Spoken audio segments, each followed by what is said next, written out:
Yo soy Nairo Zambrano, vengo de la diócesis de Riohacha y vengo pues de un camino largo en mi vocación. Me encuentro en segundo de teología aquí en el Seminario Nacional de Cristo Sacerdote. La canción que vamos a interpretar se llama Te seguiré, de Monseñor Marco Frisina.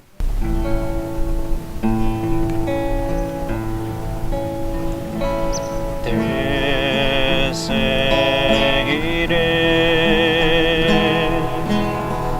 te seguiré, oh Señor, y en la senda tuya caminaré.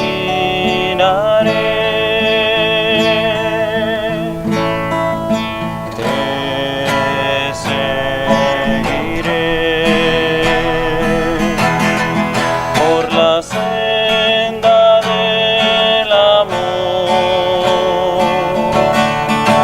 y donaré al mundo mi vida entera. Te seguiré por la senda del dolor y tu santa cruz nos salvará. Te seguiré por la senda de la alegría y tu luz radiante nos guiará.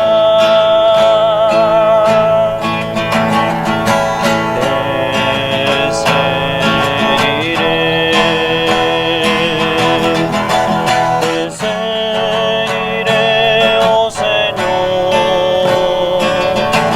y en la senda tuya caminaré.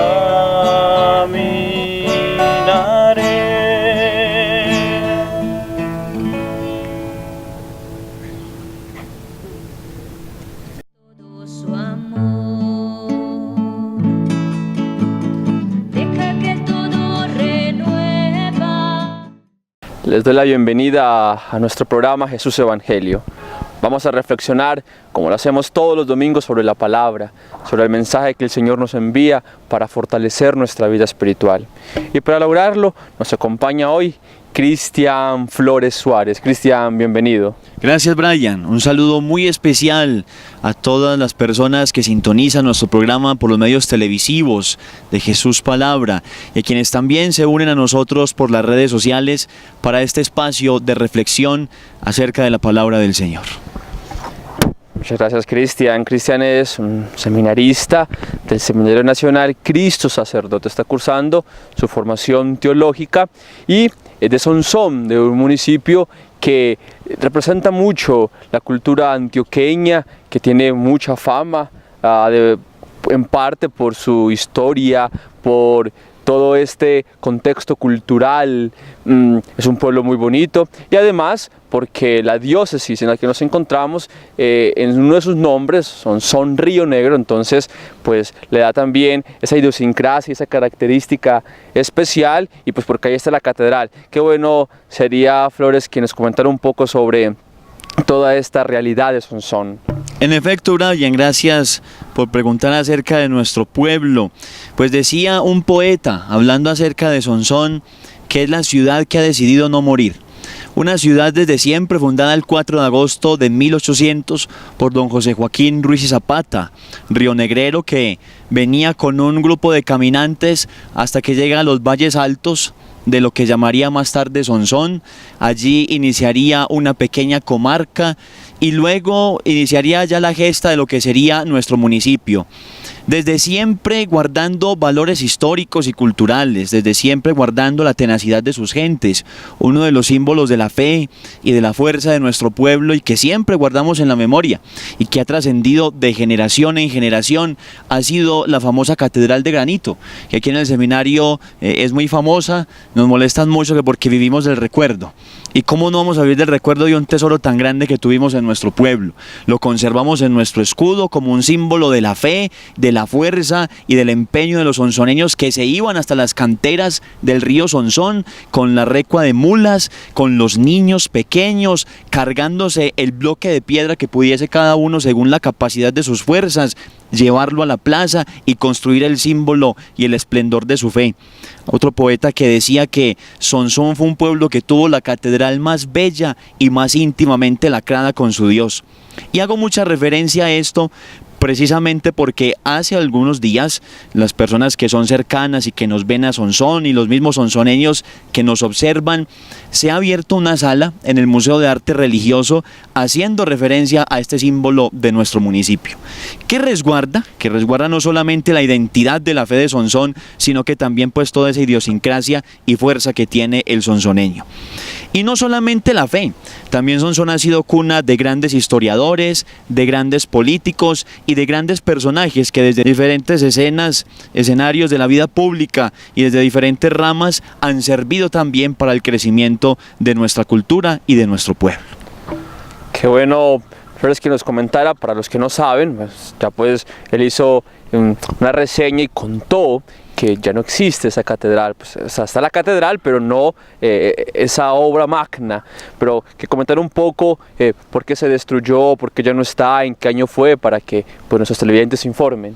Bueno, en efecto, la catedral duró aproximadamente en construcción casi 50 años. Y siempre, cada año, lo que nos cuentan las tradiciones, los libros y nuestros abuelos, a la catedral se le iban haciendo mejoras. Hay muchas fotografías, quienes tienen las redes sociales, el Facebook o en Google, también ustedes ponen Catedral de Sonsón, antigua Catedral de Sonsón, y les va a salir la foto de la edificación. La catedral en el año 1961 tuvo un sismo. El pueblo pasó por un sismo que la afectó la parte del ábside, es decir, la parte de atrás de la catedral. Y la torre principal se averió un poco. Cayeron algunas rocas al interno del templo, en las afueras, a los alrededores, algunas casas se vieron afectadas por el sismo, pero no pasó a mayores. Pero luego ya con el sismo del 30 de julio de 1962, el ábside se cayó completamente, las torres principal y secundaria se averiaron mucho y en la parte interna la catedral se agrietó. Yo les decía al inicio que la catedral es construida con granito y todo el granito empezó a ponerse también con el cemento de la época, que era sangre de toro y cal. Entonces, claro, lo que conocemos ahora como los cimientos que se entierran en la tierra, las varillas de profundidad que mueven la estructura con los sismos y que permiten que ellas vayan al vaivén y no se caigan, no se tenían. Los arcos que tenían internamente la estructura catedralicia fueron muy afectados y varios se cayeron. Por lo que determinaron, desafortunadamente, porque ha habido varios arquitectos y estudiosos que dicen que no era necesario, pues la catedral fue dinamitada. Ni siquiera podemos decir que el sismo la destruyó. Hubiéramos dicho que pasó el sismo y no quedó nada. La catedral siguió en pie. Las fotografías lo atestiguan. Y en el dolor nuestro siempre queda por qué ella estaba tan averiada, hubo que ponerle dinamita. No habría, si estuviera tan dañada, se hubiese caído sola. Pero hubo que ponerle dinamita y entonces pues la excusa fue que claro, que era una edificación que presentaba ya peligro para los ciudadanos y que una celebración religiosa al interno sería un grave peligro para la vida de los que allí estuvieran. La catedral entonces, después del sismo del 30 de julio, se determina que debe destruirse. Y es así como en el lugar donde está actualmente se construye ya la nueva catedral con todas las reglamentaciones y el estilo del Concilio Vaticano II. Ahí también cabe anotar que por la época pasábamos ya por esa gran crisis sacerdotal, religiosa, de renovación. Entonces ya todo lo antiguo, lo gótico, lo románico, había que dejarlo atrás un poco para darle paso a la novedad, Y es así como ya nos construyen esta catedral en adobe, que realmente por fuera muchos la ven y dicen, Dios mío, ¿qué es esto? Pero ya cuando pasan al interno de la catedral, pues se conservan muchas cosas de la antigua, todo el altar de mármol, los vitrales europeos, florentinos. Entonces se ha tratado como de conservar esa identidad de nuestro pueblo en lo que queda, en lo interno de la catedral actual. Eso fue lo que pasó con nuestra antigua catedral. Aún así hay un fenómeno, y es que, por ejemplo, yo no la conocí, la conozco por fotos y por la tradición oral, pero tengo el dolor. Y eso va a quedar por generación y generación. Nos dicen, es que ustedes viven del recuerdo. ¿Y quién no? ¿Quién no vive de su historia? Y fue un símbolo que nosotros tuvimos. Y para nosotros hablar de la catedral es hablar de un gran orgullo. Es hablar con orgullo de lo que construyeron nuestros abuelos, de lo que simbolizó nuestra fe, de lo que tuvimos, de que salió de nuestra propia tierra y que se construyó para dar gloria y alabanza al Señor. En la actualidad queda siempre en el corazón de los sonsoneños como la gran manifestación de la fe que se tuvo para el pueblo. Y esto además es un llamado para que valoremos nuestros templos. Hay lugares en los que con esfuerzo se levantan y las personas no colaboran con el aseo, con la ofrenda para el mantenimiento de los templos. Y vean cómo en un pueblo como Sonsón se valora tanto, tanto el antiguo como el nuevo. Y pensar que hay lugares en los que están olvidados, en los que son templos hermosísimos y están casi destruidos, no por sismos, sino por el abandono de la comunidad. La invitación es a que además oremos por el templo espiritual, pero también por el templo material, porque es el lugar que nos congregamos y con razón la iglesia para bien lo dispone. Muy bien, Flores, entonces ya conocemos un poco sobre Flores y un poco sobre la historia de Sonsón, y pues ahí también le hacemos una invitación para que vayan y conozcan Sonsón y compartan con estas queridas personas. Vamos entonces a entrar en materia, y para iniciar la oración con la palabra del Señor, como sabemos, es necesario, es esencial, casi obligatorio invocar al Espíritu Santo para que Él coloque sus palabras y para que nos permita tener los sentimientos de aquel que lo escribió y además de aquel que lo inspiró. Entonces, Flores, prosiga usted con la oración.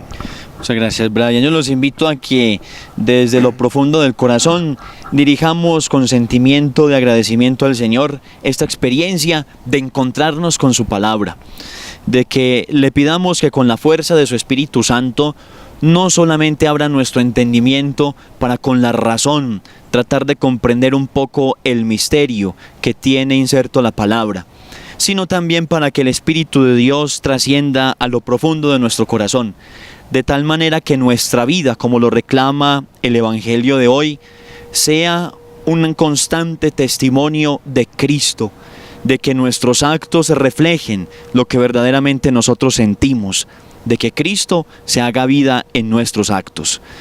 Le pedimos al Espíritu de Dios que venga sobre nosotros, que nos dé la llama del amor, que nos encienda con sabiduría y que nos permita contemplar esta palabra llena de gran sabiduría para nuestra vida. Oh Espíritu Santo, que hacéis elocuente la lengua de los niños, instruid las nuestras, haced descender sobre ellas vuestras bendiciones, danos inteligencia para comprender tu palabra, memoria para retenerla, facilidad y abundancia de palabras para expresarnos bien, abridnos la entrada a la ciencia divina, Jesucristo, dirigid nuestros proyectos y que nuestros ideales lleguen a un feliz término por Cristo nuestro Señor. Amén. Amén. Espíritu Santo, ilumínanos y santifícanos.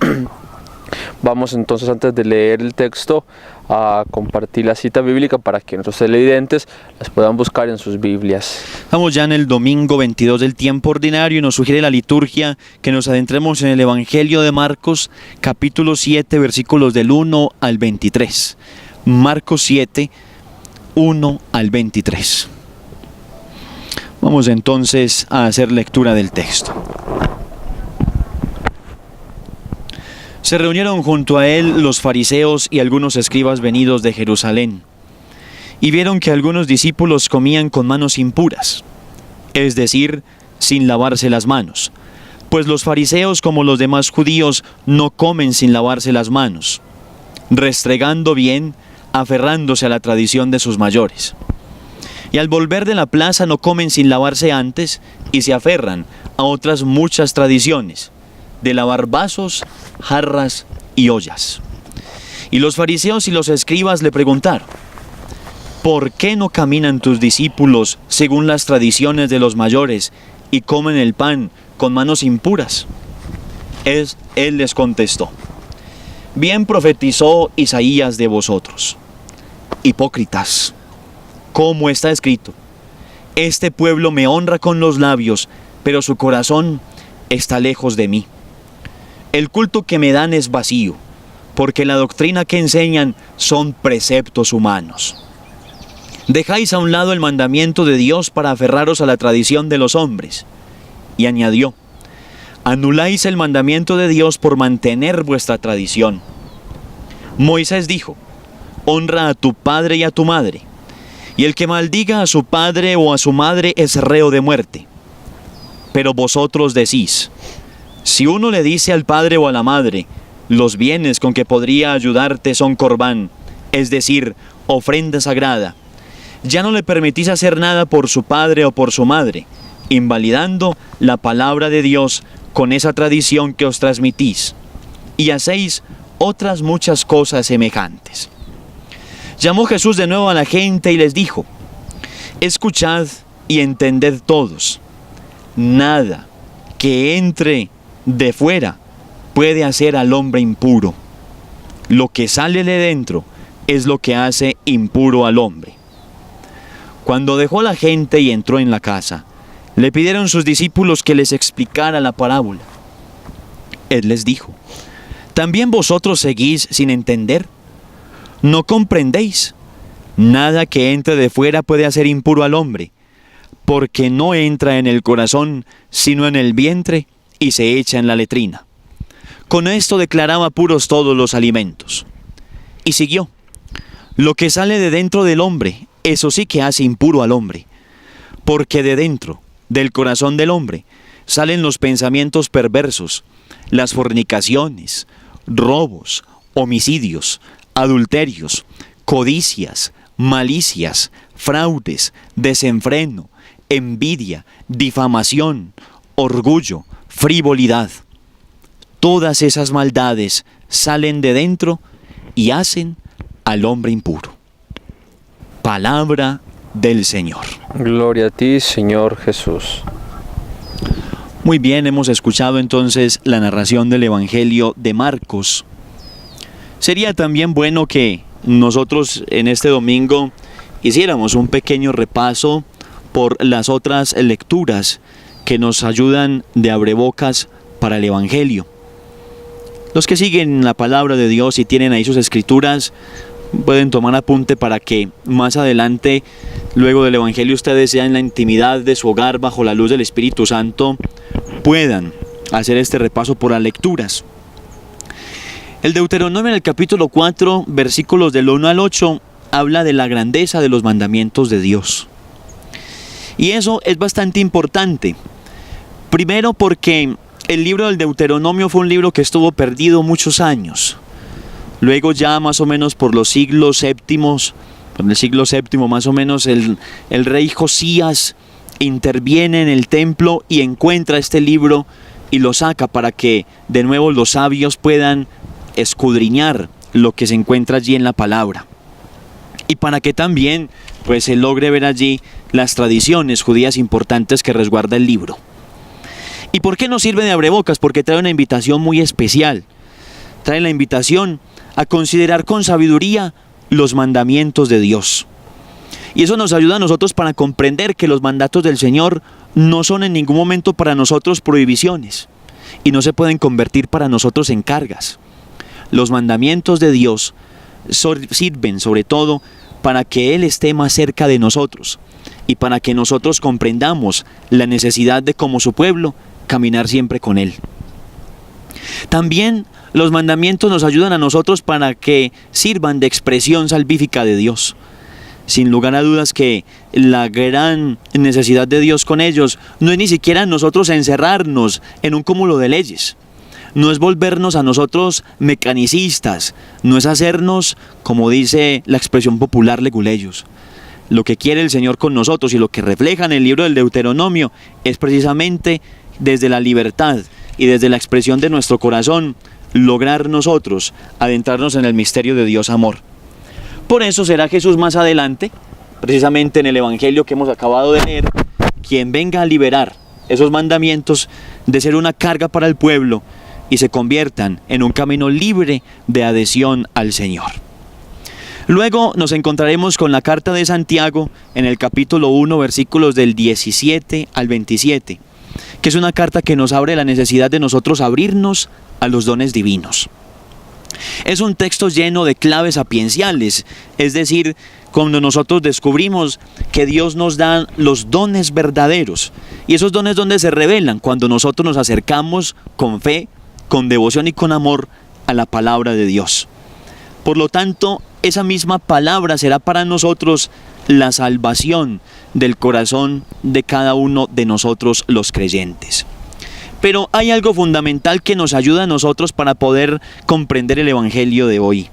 Y es que la carta de Santiago siempre va a hablar de la efectividad. Es decir, de cómo nuestras obras deben de reflejar nuestra espiritualidad cristiana. Por eso es que Santiago habla del discurso de la fe y las obras, esa famosa frase que hemos leído tantas veces: muéstrame tu fe sin obras, que yo por mis obras te mostraré mi fe. Pues precisamente Santiago viene a pedirnos ahora lo mismo, viene a nosotros a llamarnos a la práctica de la caridad cristiana. ¿Y cómo nosotros hacemos viva y eficaz esa caridad cristiana y esos dones divinos a los que nos está hablando el Santiago? Pues atendiendo al que lo necesita, haciendo un llamado por no ignorar la necesidad de los pobres. Por eso cuando se acerquen al texto van a darse cuenta que Santiago culmina diciendo la necesidad de nosotros ser atraídos por los pobres, por las viudas, por los desahuciados. Siempre un llamado a la coherencia de vida, a la necesidad de hacer efectiva la palabra de Dios en nuestras vidas. Por eso, Brian y televidentes, nos sirve a nosotros estas dos lecturas de abrebocas, porque claro, el Deuteronomio va a reflejar todas las leyes de Israel, que es lo que los maestros de la ley le reprochan al Señor hoy. ¿Cómo es posible que tus discípulos judíos, que tus discípulos supuestamente creyentes de la ley, vengan ahora a hacer lo contrario a lo que nos mandaba Moisés? Y nos va a servir también la carta de Santiago para apoyarnos en la respuesta de Jesús. Fariseos hipócritas, porque ustedes prefieren una ley por encima de lo humano. Ustedes verdaderamente no reflejan la necesidad de encaminarnos hacia Dios, sino que se encierran en meros preceptos. Lo que insiste Santiago, la necesidad de la coherencia de vida y de hacer en nuestra vida el reflejo del verdadero rostro de Dios. Dado ya un repaso por las lecturas, adentrémonos entonces al Evangelio de hoy. Hemos descubierto en él que la voluntad de Dios definitivamente humaniza, de que cuando nosotros nos acercamos al Señor de corazón y cuando comprendemos su palabra no como una regla de vida, sino como un instrumento para nuestra salvación, no nos encasillamos y no tomamos los mandamientos como una restricción, como un Señor justiciero que no nos permite hacer nada y que nos tiene más bien como atados y que nos hace como subyugados a lo que Él quiere de nosotros. Jamás, jamás. Por eso es que se presenta en el Evangelio la oposición entre Dios y las tradiciones humanas, entre el conflicto que se presenta entre las cosas que son esenciales y las que no lo son, entre lo que es la voluntad de Dios y también la voluntad de los hombres. Es el reclamo constante del Señor. A mediados de semana nosotros nos adentrábamos al Evangelio con la fiesta de San Juan Bautista. ¿Qué le pasa a Juan Bautista? Dice la verdad y es coherente con lo que habla. Y es un llamado para los cristianos, la coherencia de vida. En muchas ocasiones yo hago pastoral de fin de semana en el retiro. Y en algunas de las reflexiones que tengo la oportunidad de hacer con grupos pastorales o en las homilías, es el llamado constante a todos y a la comunidad en general, y ahora que está este espacio, a que el mundo hoy le cree a los que somos testigos. Usted en la actualidad puede hablar muy bonito. Usted puede construir grandes obras de arquitectura. Usted puede ser un maestro que dé ejemplo en el arte, en las ciencias. Usted puede ser un químico que se las sabe todas y que ha creado fórmulas magníficas. Pero si su vida no es testimonio, lo que usted ha hecho pasa de moda, otro vendrá, hará cosas mejores y su memoria quedará olvidada. Pero cuando nosotros damos testimonio de lo que somos y vivimos, cuando damos testimonio de la verdad, es ahí cuando la gente verdaderamente se cuestiona y dice, verdaderamente lo que habla lo vive. Y eso es lo que cambia los corazones. Juan el Bautista fue coherente siempre con la verdad. Fue fuerte con Herodes y fue muy duro con Herodías, la mujer de Filipo. Y dijo, usted no está haciendo las cosas como son. Y a pesar de que Herodes era amigo, prefirió cortar la cabeza de Juan por decir la verdad. Es la coherencia de vida que nos insiste Santiago en este domingo. Y eso es lo que el Señor nos está llamando. Que no se convierta para nosotros en contradicción lo que el Señor nos pide. Por encima de las leyes no puede estar el hombre. No ha sido hecha la ley para el hombre, no ha sido hecho el hombre para la ley, sino la ley para el hombre. Y no es esta en ningún momento para acabar con la libertad. Por el contrario, el Señor hoy nos insiste en esa necesidad de humanizar la voluntad de Dios. Y hay algo muy interesante que el Señor le llama ahí la atención, el corbán. Entonces muchos se preguntarán, ¿y qué es el corbán del que habla el Señor? ¿Qué es eso? ¿Por qué le reclama a los maestros de la ley que el corbán? Pues el corbán precisamente era un juramento que se tenía en la ley judía, de que usted le consagraba algo al Señor, una actitud, una ofrenda, un voto que se hacía. Y esto se convertía ya en algo casi que divino, casi que llegaba a reemplazar hasta el mismo Dios, porque, por ejemplo, lo que se habla ahí de los sábados y del día del descanso, son preceptos del corbán, y son cosas que hasta van llegando a esclavizar al hombre. Por eso el reclamo constante del Señor. Mire ustedes, esas cosas como tan hipócritas de los fariseos, de ustedes los fariseos, dice el Señor, se enfocan mucho en la ley pero olvidan al hombre. Y por eso es que entonces la contradicción del corbán y el culto con el decálogo. El decálogo está para que nosotros vayamos en camino de libertad hacia Dios. El corbán de las leyes judías lo que hacía era encerrar la voluntad del hombre en él y no le permitía pensar con libertad. Por lo tanto, eso a nosotros ¿de qué nos sirve? De que el mensaje del Señor hoy es muy claro.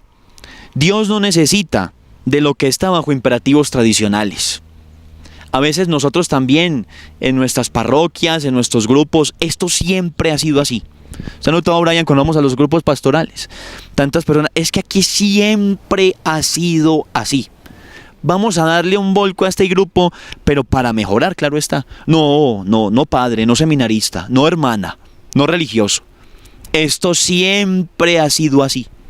Aquí no se puede cambiar porque toda la vida ha sido así. Y si nos vamos bajo esas reglas y bajo esas costumbres tradicionalistas, por eso no avanzamos y por eso el mensaje del Señor se queda encasillado.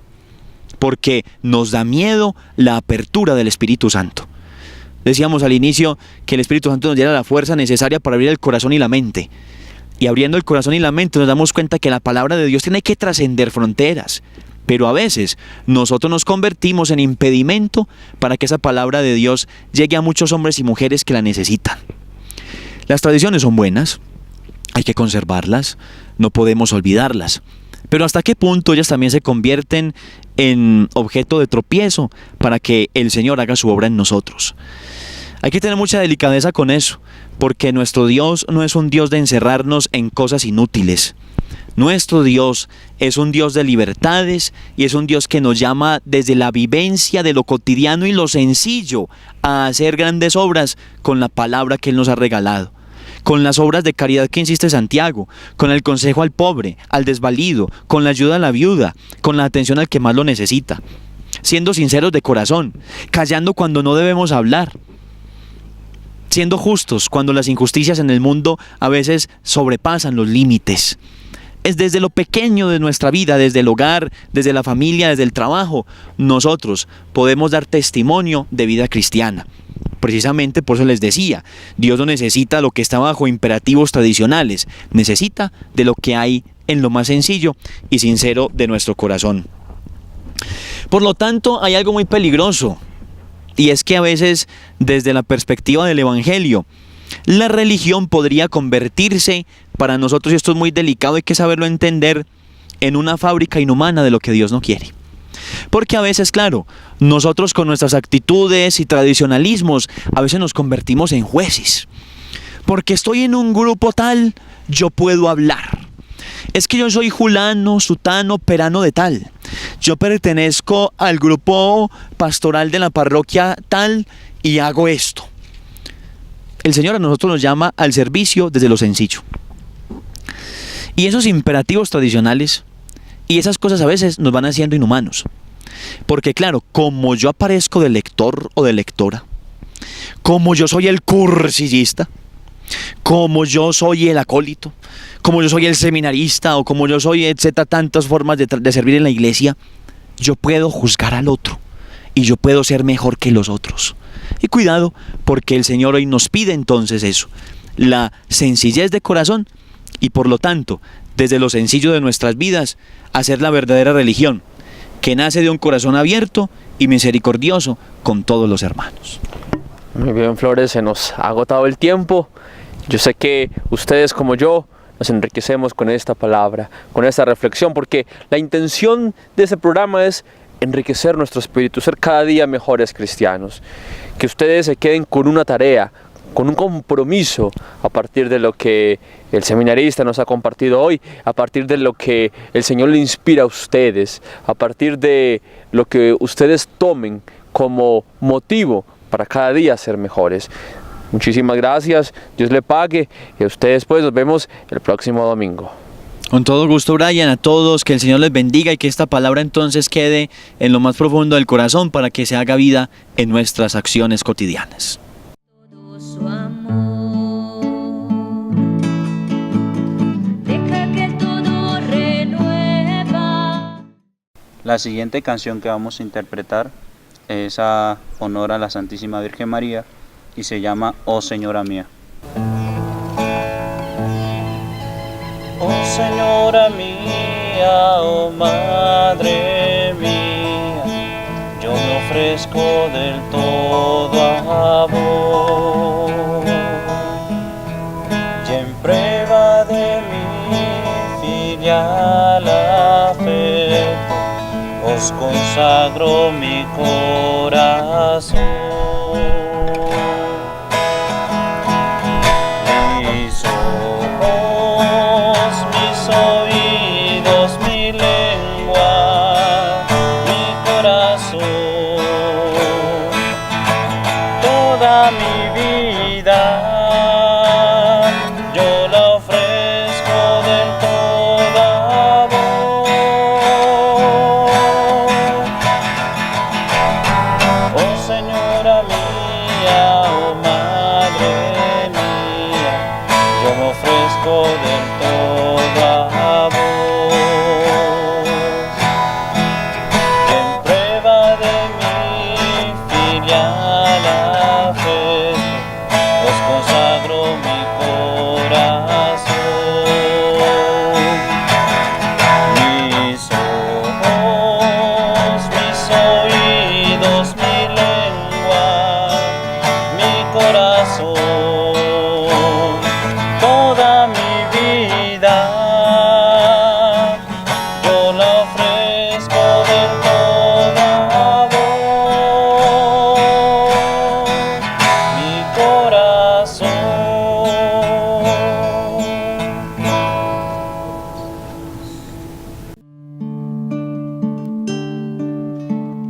Deja que el Señor te envuelva, deja que toque tu puerta, deja que el Señor derrame todo su amor. Deja que todo renueva, deja que sea. Deja que el Señor te envuelva, deja que toque tu puerta, deja que el Señor